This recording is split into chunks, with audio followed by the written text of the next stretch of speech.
Welcome back, everyone. So let's talk about a little bit of numerology. And I want to look at the tarot about the number 16. Remember, we were talking about this full moon is like the fifth one in seven that is falling within the 15, 16 degrees of the sign that it's in. So the Tower card, as you can see really clearly, I've got some other cards down here we're going to talk about, but you see that? You have the people as the king and the queen. They're jumping out of the castle. And lightning has come. It has struck the crown off. There's fire raining down. Oh, look at all this. It is bad, bad confusion. Well, the esoteric name of this card is the Lord of the Host of the Mighty. And here we're finding out that we are not so in control as we thought we were. So this comes around to shake us up. This tells us, brings something that rocks our foundation and that makes us get up and move to get out of that stagnant place that we're in, get out of our shadow and step up. So the Wheel and the Death card, they relate to changes as well in outer circumstances. But the Tower card, this is striking down a belief system, okay? And that which we have wrapped our identity around. So it can be like a false identity. This doesn't serve progression. So the Tower card tells us that it's time to wake up and pull us out of the mistake that we have made. What we have done, what we're doing, what we're in is no longer working for us. That foundation is gone. So the number 16 represents victory over ego, and it's about rebirth and illumination. So this card, when you have this in the reading, it usually indicates some kind of downfall. So when we have 16, let's divide this up. So we have the number 1 card. Okay, so now we have, blow this out some. We have the Magician card.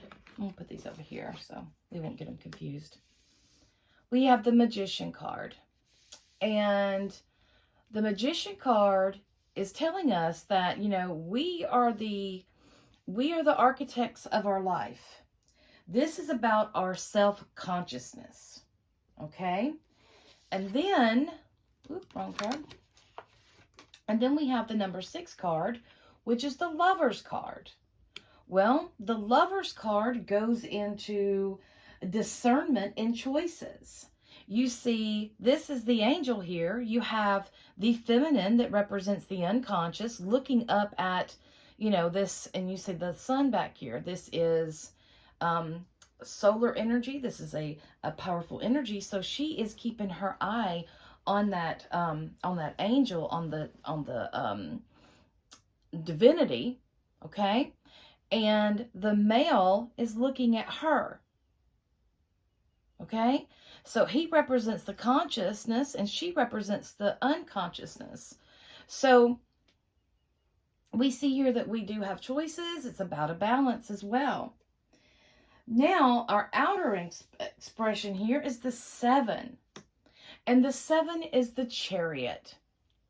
And the Chariot is, this is our outer expression of victory. It's victory over the shadow, you know, over those self-limiting beliefs. So in this combination, we have a great many messages with what these moons mean, at the degrees they mean, and what they bring. So if you'll see this black background, you can see the crown falling off. It was really something above. This is sudden. This is not planned. This is not expected. So something just hits you from out of nowhere. The lightning is a masculine energy, and that represents the power of above. So this power that's up above is breaking down um, these forms here, this existing building, to release the trapped energy. Okay? So you see how there's flames coming out. There's trapped energy in there. So you can see the energy moving from the source to the physical. So it's a sudden influx of spiritual consciousness. Maybe it's a divine interaction, a divine intervention, not an interaction, but a intervention. It's stronger than an interaction. It's an intervention. It's saying, hey, you need to wake up and you need to pay attention here. So the figures represent the couple from the Devil card, actually, and they are falling head first into the onto the mountains there. So this head first. This is saying that, you know, it's time for some new perspectives. It's time to get rid of the old notions and the old understandings. The red and blue clothes that they have on, that represents the consciousness and the subconsciousness. So it's dethroning an idea. It's dethroning a belief. It's dethroning something that you have been really enmeshed in, that you have really just wrapped yourself around. It's pretty much become your identity. Now, when we look at Leo is one of those, they're a great supporter to help others shine their own inner light, but Leo doesn't like to take second place that much. Leo likes to shine, and they like to express their own ideas. Many times this belief system, this is a structured, so this is something that's coming from man, coming from an idea, okay? And maybe that's not exactly where you're supposed to be. This can be very spiritual because this is dethroning the materialistic mindset. Now, you know, when I talked about the two couple being in the Devil card, it tells you to beware of what you chain yourself to. Beware of what you commit to. This card is also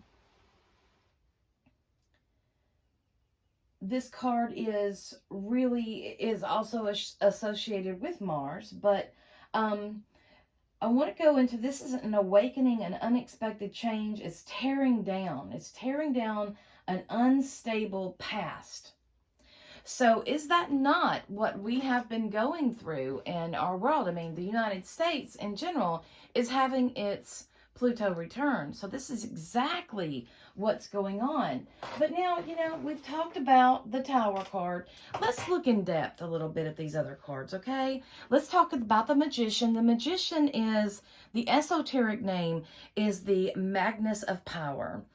Its planetary rulership is Mercury. There we go. Mercury is all about communication, okay? So the place on the wheel for the Magician is opposite the Sun, which is, it is actually in the center. It's the hub of the wheel. It's located in the east, and it represents air, and it represents magic, protection, and sight.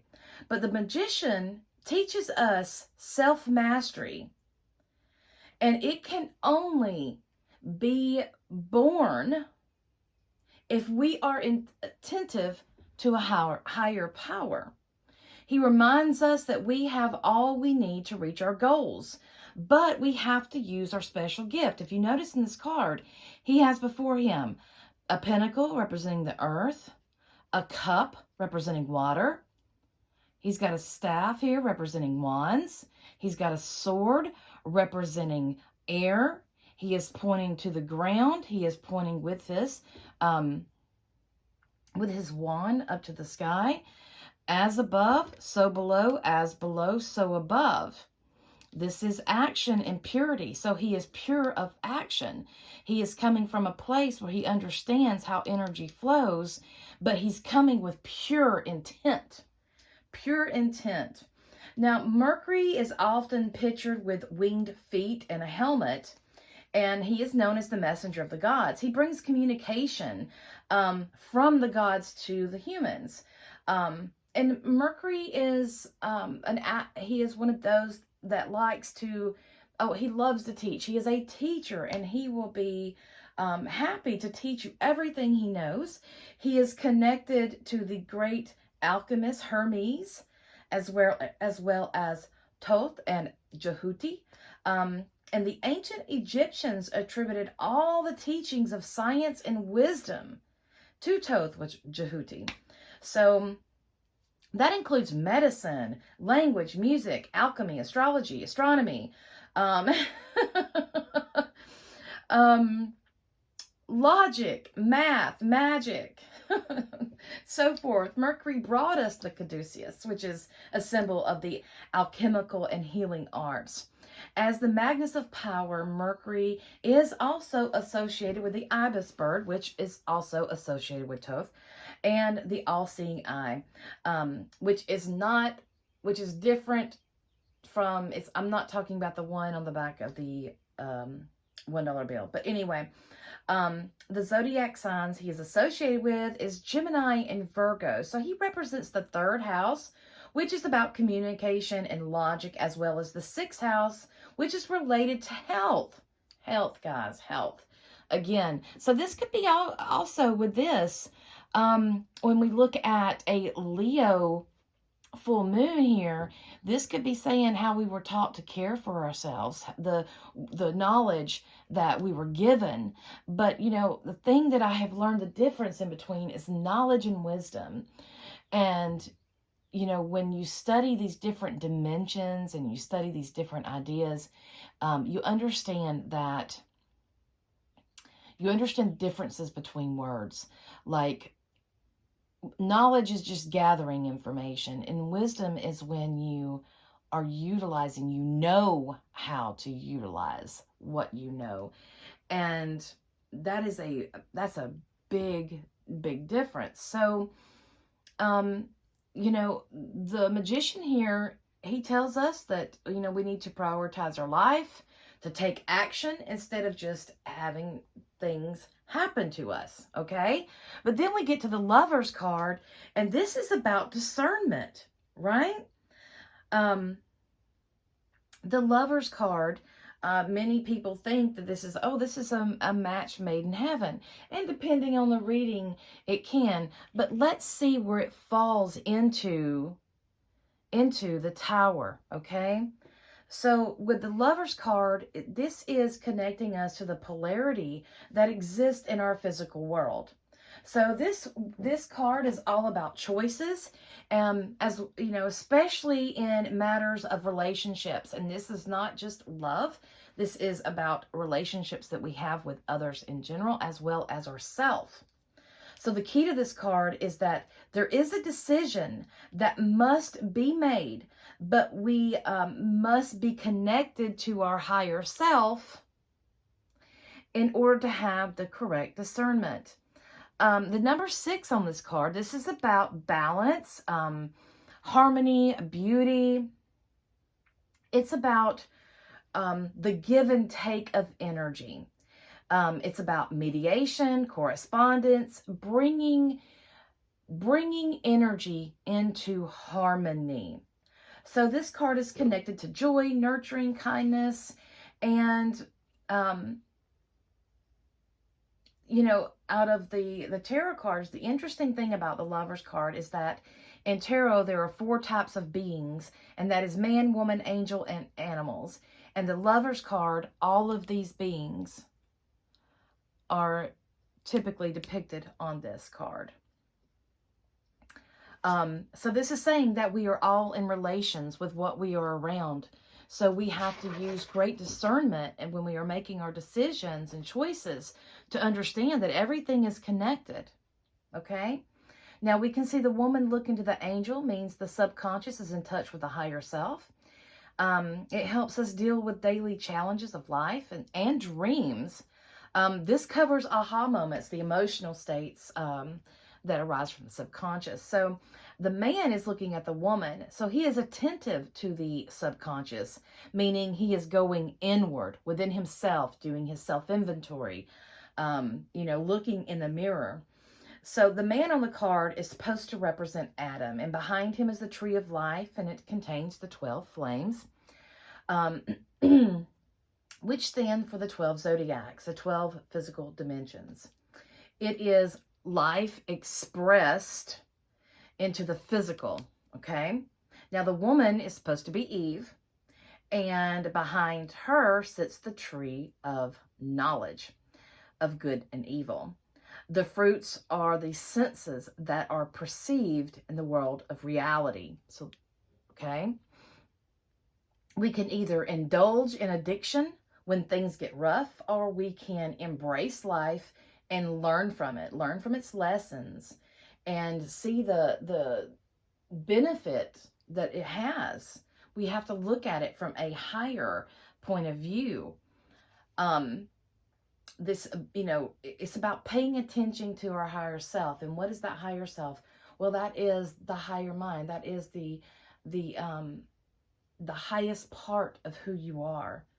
So especially this is true when we encounter lower instincts of the animal nature. And you see the snake here. Okay. So, and when we do encounter the lower instincts of animal nature, we experience pain because we feel in this dimension. So we need to learn to focus inward to connect to our higher self, pay attention to our dreams. We need to meditate, and we also need to apply will and focus in the direction that we want to go. So as he is focusing his attention on her and she is focusing on that, they are focusing on making the decisions that are the highest possible outcome for them. The angel is supposed to be Archangel Raphael, which is the angel of healing and harmony. Behind Raphael, of course, is the sun. And that encourages us to draw that energy into our consciousness as well. This goes into sun gazing. I don't know if you've ever heard of sun gazing, but sun gazing is really, really good to do. And the mountain behind them is about the great work. The mountain is also a phallic symbol, and it can also represent pregnancy. So, but this card, it represents the Hermetic principle of polarity. Okay, this card represents air, Gemini. So, yeah, we're connected here. It's all about communication. It's the third sign of the zodiac, so it's about socialization. Gemini is when the earth is warming up and people are getting out, getting social. They're getting out into the world. So this card is about love and faith, devotion, being versatile and balancing balancing within us. And that's very important in walking our path, because we need to live in alignment with our higher self. So this is about relating, okay? The esoteric name of the Lover's card, I forgot to tell you that, is the Children of the Voice Divine, or the Oracle of the Mighty Gods. This is the yin-yang energy, the sun and the moon. So now let's look at the number 7, Chariot card. The Chariot card, their esoteric name is the Child of the Powers of Water, the Lord of the Triumph of Life. And this, when we come out of the Lover's energy, this is next, because what I'm doing here is 6 + 1 = 7. So we come out of the Lover's energy, and it's telling us to use discernment and work in harmony with the energies within us. This Chariot is going to take us further. We're fully equipped to go on. He tells us that we're using our consciousness and our subconsciousness. We're educated. You know, we're ready to go. And this is about achievement and accomplishment. The Chariot card, the number 7 is a very intuitive and sensitive card, and it is the number of the year 2023. I did talk about that on another one, but 7 is, you know, it represents the 7 spiritual dimensions, the 7 stages of alchemy, the 7 ancient planets, the 7 major chakras. This is about equilibrium on all levels. And this card represents mastery and victory. But without balance, if we're not balancing this, it can become sacrificial and delusional, and we are living in a false sense of security. So this is very much calling in us to maintain an inner balance and balancing our masculine and feminine energies that are within that yin, the yang, the consciousness, the subconsciousness. It's all about tuning into that and aligning. And in our chakras, we have our root, our sacral, and our stomach chakra. Then we have our heart chakra in the center. And then the heart chakra, that connects those lower chakras to our upper chakras, which is our throat, our third eye, and our crown chakra. As we master our emotions and we are creating a permanent equilibrium, we find balance, we find peace in our life. That is when we are going to be able to really manifest and to really create and reach those goals that we want to reach. Now, that is a quick description of these 4 cards. So let's get on with our reading and see what our reading has to say. Welcome back, everyone. This is the Astro Tarot Show, and this is the divination portion, the tarot portion of the astrology show. And we can see here we have the 8 of Cups here. And that's on the bottom of the deck. So, yeah, it looks like that we have worked on something. We've worked on something that really meant a lot to us, and now we see that the person is looking up to the moon. The moon is waning, so it's about a completion, and it's time to move forward. All right, so let's see what else we have. Let's look at our oracle cards really quick. I'm using the Mystic Sisters Oracle deck. I think that's the whole name. Mystic Sisters Oracle deck is really pretty. This is the back of it, so... Ooh, we have the Dryads. So as many of you know what the Dryads are, Dryads are spiritual beings. They are creatures that are live in the woods. They represent wisdom and grounding. So since these are, female nature spirits, of course, it's going to say, you need to get out. You need to get out in nature and ground some. This is a high frequency form of communication when you get out and spend time outdoors. It reduces, they have done studies on this about it reducing stress, improving focus. It helps us to accelerate healing and so forth. So anyway, for this one, we are really being asked to take some time and to walk through the forest or walk through a garden, walk in a park, and notice the things around you. Notice them. Pay attention. We can learn a lot from nature just watching. So this is really pulling us into, pay attention to what's going on. Really ground. Look into your environment. If we're too high up in our crown chakra, we're not being physical enough. And if we're too physical, we're not being spiritual enough. This is an unbalance. We need to learn how to work with those lower chakras and our upper chakras to have them come in the middle here. This green Our heart chakra is green. So this is about bringing those two energies together and working in harmony. You are a part of your whole environment, and we need to really, really remember that. So let's see what we have next, okay? We have the Chipmunk and Laurel. Chipmunk and Laurel. This a cute little card. I love these cards. The number 7 is on here too. Woohoo, 7. 7, the very spiritual number. So the chipmunk, I know that many of us are familiar with the chipmunk, but the laurel, many don't recognize what laurel symbolism is. And laurel is about victory. It was what was used to crown the winners in the ancient Olympic Games. So they used laurel, made like a crown out of it, and it meant victory.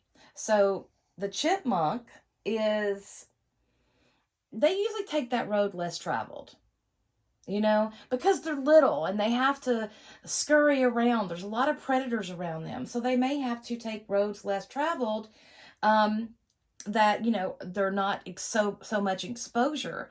But those little paths they may take, those roads less traveled, they will lead them to new adventures and to new pathways that they didn't know about, right? Like, wait a minute, I didn't know this road was here. I didn't know this was here, and so forth. So here, this is about a new adventure, and this is about striking out in something new. But, you know, taking that road less traveled, and listening to your instincts. They have to be very instinctual creatures and pay attention to their environment. They're a part of their environment. So this will lead you to victory. So if you are beginning something new, that sort of thing, that is saying that it's going to be a success. So let's go on. Let's find about what's in our past. Okay, the Hermit card. Wonderful. Learning how to find that light within ourselves. You know, the light at the end of the tunnel is not another light. It's your inner light. It's your inner light. And this is about finding your truths and your beliefs. And you know, he's up here. He's up here away from everybody. And he has come a long way. You see his robe is tattered. He's got tears in it. And, you know, he's come a long way, and he's up there, and he can see clearly because he is with his thoughts. He has went within. Oh, wonderful. Then we have the Sun card. That's right now. The Sun card. Oh my goodness. The sunflowers. This is very much about new beginnings, a fresh start. The Sun card is a joyous card, especially after this card, because these are both major arcanas. This is going from being isolated and having to find ourselves to finding a new path. Maybe we took a road less traveled and we found ourselves a new path to go down that has given us a new beginning, that has given us a new start that will be abundant. So what's helping us is 5 of Pentacles. Now, the 5 of Pentacles is one of those cards that many people can get really, really scared of. And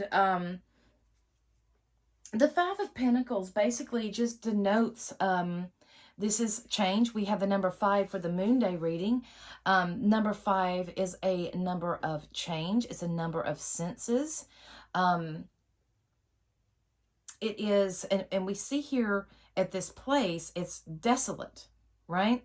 The only thing we see here is snow. It's barren land, but we have a snowdrop. So this is saying that what helps us is to know that, you know, in our world, there's a cycle here. Things go up and things go down. Sometimes we are helping people. Sometimes we need help.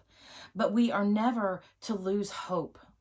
We are never to lose hope in something better and achieving more, because we know good and well when we throw that ball up in the air, it's going to come right back down.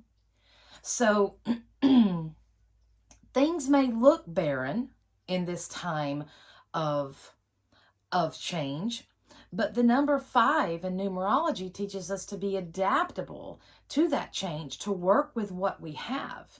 We may not have food on this tree, but we have some gold coins that we can use to go buy us some food, if you get what I'm saying, adapting to that change. But here is saying that you can't lose hope. There is a way. We just have to figure out a way around it. This could be you getting help from someone else, or maybe you just adjusting to the changes that you're going through. Maybe you need some help learning how to be adaptable. And that could be a big thing right there because, you know, a lot of people do not do good with change because it takes us out of our area of control, that it takes us out of that control. And that's very scary for a lot of people. So what is our next card? What is our worry and what's our fears? What is our concern? Okay, the Strength. Oh my goodness, number 8. I love this card. I'm going to pull this card up so you can see this card. This is your fear that you're not going to be strong enough.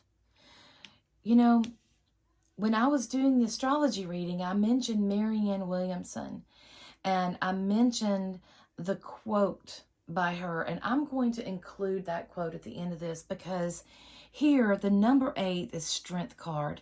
She represents the human form of us, and the lion represents the animal part of us.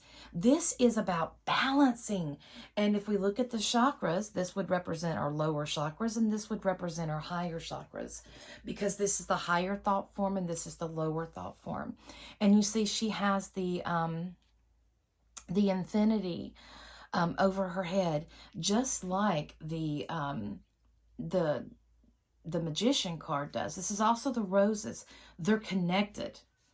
So our fear is maybe we're afraid that we don't have that inner strength to go forward. We're afraid to shine our light, because when we start shining our light, then what? Right? Then where are we going to go? People are going to expect us to know things and do things, and people are going to expect us to walk our talk, right? And then what are we going to do?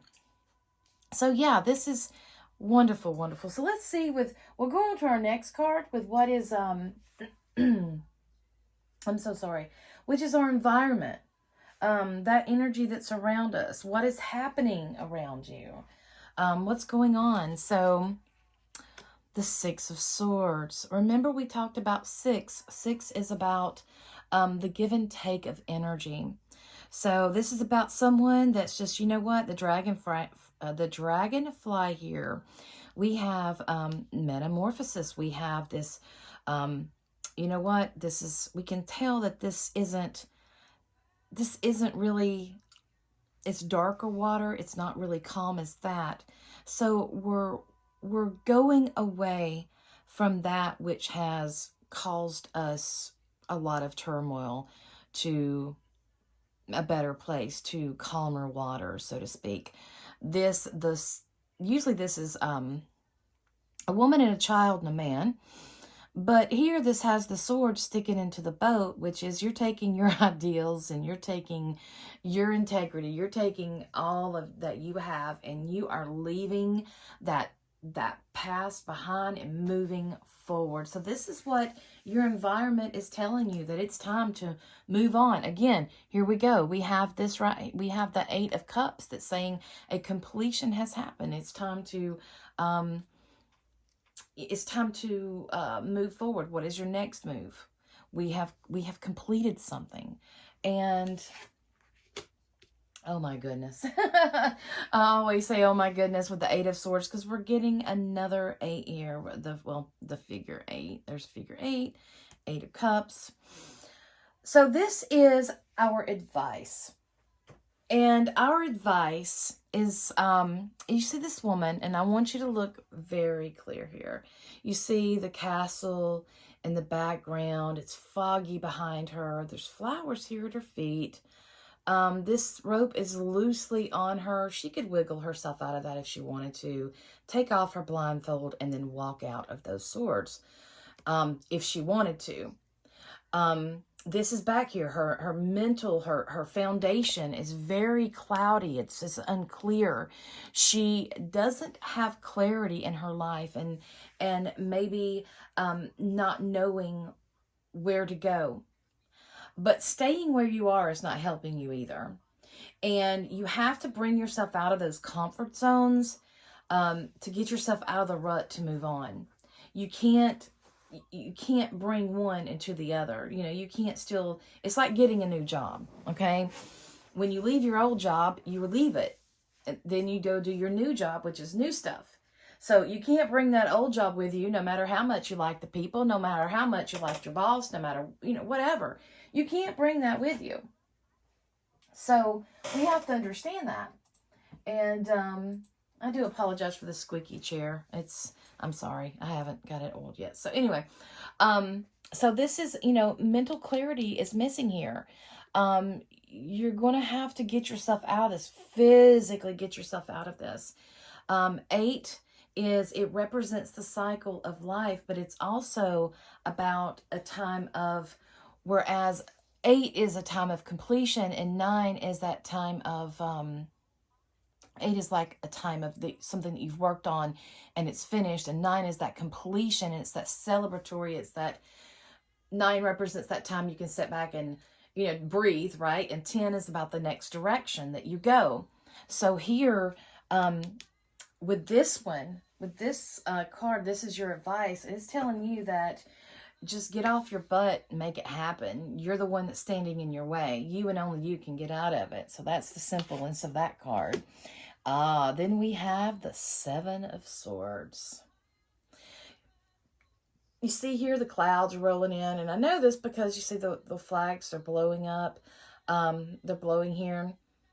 He's got this little smile on him. He's got what he needs. He's leaving the rest, what he don't want. He's ready to move on. So we have here this gentleman that is leaving. It is, the winds have changed. Things have changed. Number 7 is a seeker. So it's spiritual. It is intuitive. So he's saying, you know what? I've came here. I've done what I wanted to do. I have got what I needed to have. This means a lot to me. You see his hands on there. This is something that he values. He's happy. He's good. He's leaving what he doesn't need behind. That is so self-explanatory. I can't even go any further with that. So that is the reading, guys. I'm not even going to pull any more cards for clarity because we're seeing an outcome that's happening. We need to unplug more. We stay too plugged up into these electronical devices that keep us ungrounded, that keep us scattered, right? It's time to unplug, right? Go out in nature, get around that. New adventure awaits, and you know, you will get success. There's even the Sun card. The Sun card. Oh, wow. What a great, great reading. All right, that is the reading for this Leo full moon. I hope you enjoyed that, and I will see you all next week. So, oh yeah, I'm going to include the message of Marianne Williamson about being afraid of your light. I'm going to include that because I think this is really important for this moon. So again, thank you so much, and I'll see y'all next time. Merry part till we merry meet again.